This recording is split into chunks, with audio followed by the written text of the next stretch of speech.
Hi guys, welcome to the slow horse, or the horse that's not terribly responsive off of your leg, but he's super sweet about it. So this is Logan. He is a horse that is relatively new to our program.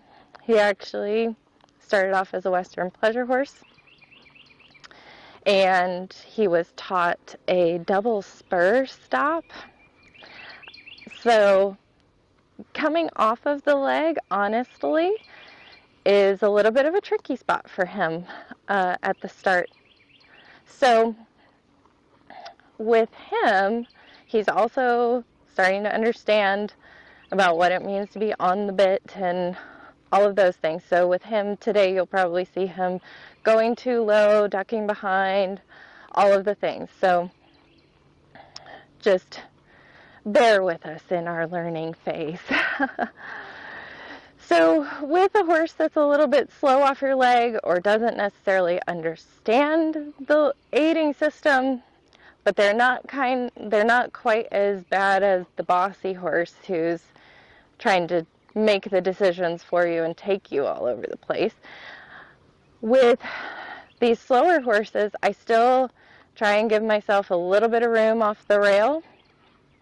I'm still going to not go terribly deep in the corners, and I'm going to ride with my legs off. The biggest thing that I can do to help these horses is help them understand that they keep the hind leg moving. So straight lines are very much your friend with these guys because it helps to motivate them.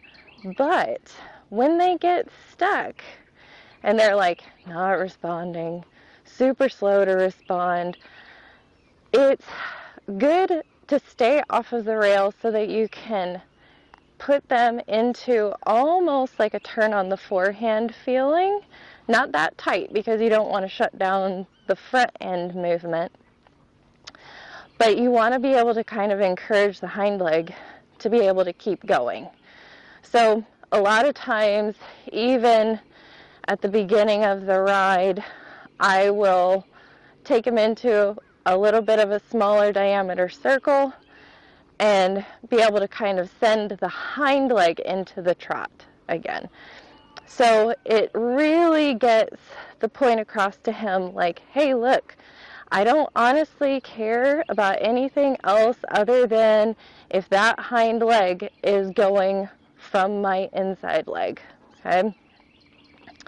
So again, he's still in the learning phase of his contact.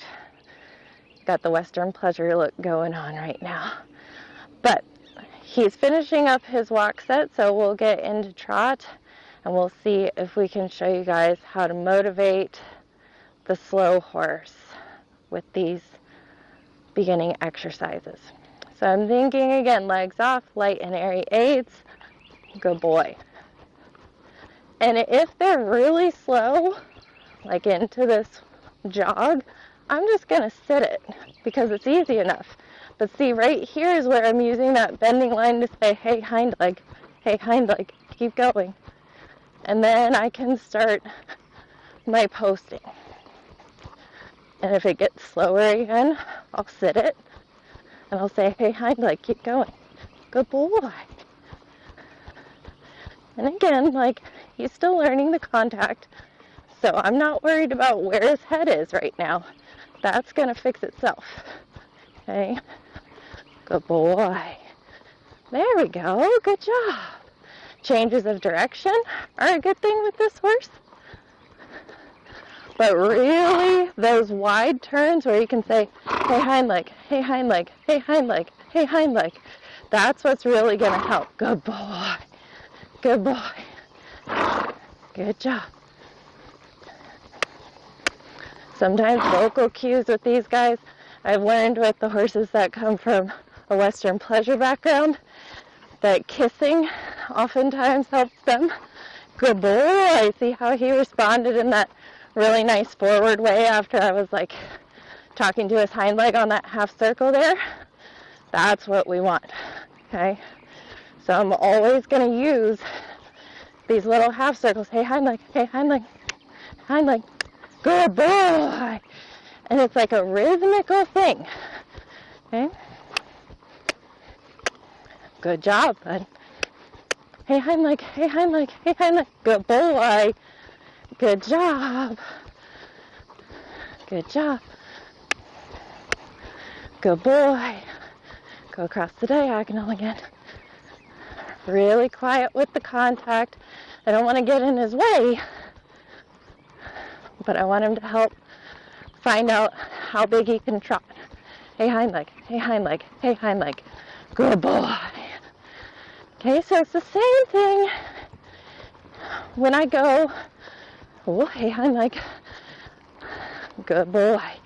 When I go to warm up into the canter, it's the same thing. Hey, hind leg. Hey, hind leg. Good boy. Hey, hind leg. Bigger step. Bigger step. Bigger step. Bigger step. Bigger step. Bigger step. Bigger step. Good, because you see how he kind of gets a little up and down.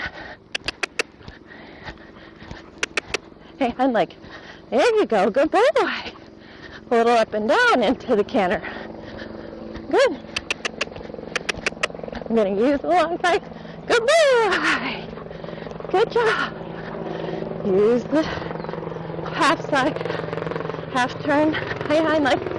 Good. Good boy. Into trot transition. Thinking forward from the hind leg. Forward. Forward. Stay sitting. Hey, hind leg. Hey, hind leg. Hind leg. Good boy. Good boy. And see how he's almost ready to offer me canter. Not quite, but almost. Good boy. Good boy. So, hey, hind leg. Hind leg, come on with my inside leg. Hind leg, come on. Inside leg, outside leg. Good boy. Good boy. And then like a little yeehaw, go. Good job. Good job, buddy. Balance. Keep him out of the corners. Good boy. Off of the rail. Go again. Good boy. Out of the corners. Off of the rail. Balance. Cross the diagonal. Forward into trot. Forward into trot. Forward into trot. Good. Good. Forward. Forward. Inside hind leg. Inside hind leg. Inside hind. Good boy. Good job. And see, now he's like carrying me forward enough, good boy, that I could actually start to have a better conversation about where I want the contact, right? Like where I want his balance. But before I get him forward enough and carrying me, if he's still in that little Western pleasure trot, or if he's still taking the canter transition out of that little step, it's going to be a lot harder for me to help him find where his balance is most appropriate to develop his back and get all of those muscles. So when you have a sweet, just kind of, they get termed lazy, but I call them a little bit slow off the leg. They know what you mean, but they don't always believe what you say. So you got to kind of help them. I don't want to chase him off of his feet, but I want him to really understand that there's a rhythm. And I'm not going to like squeeze him out in front of me. I'm going to kind of tap him up into the bridle, tap him up into the bridle. So again, you guys see, I stayed off of the rail. I made sure that I had room. If I needed to, I could turn and I could get to where I could kind of get that hind leg almost, if it needed room to swing out to really go forward, he had that option, okay? Staying out of the short side, out of the corner to really help motivate, and then kind of going for a little bit of a yeehaw down each long side, saying like, see where you can move, see how nice it is, and then using the short sides, the half circle short sides, to rebalance and help him kind of find a little bit better engagement. Again, keep your legs off. Think light and tapping kind of aids up in the air. But now he's ready to where I could get him into a better working frame and it wouldn't just shut him down. So I hope this helps you guys with your slower, lazier, sweet little ponies.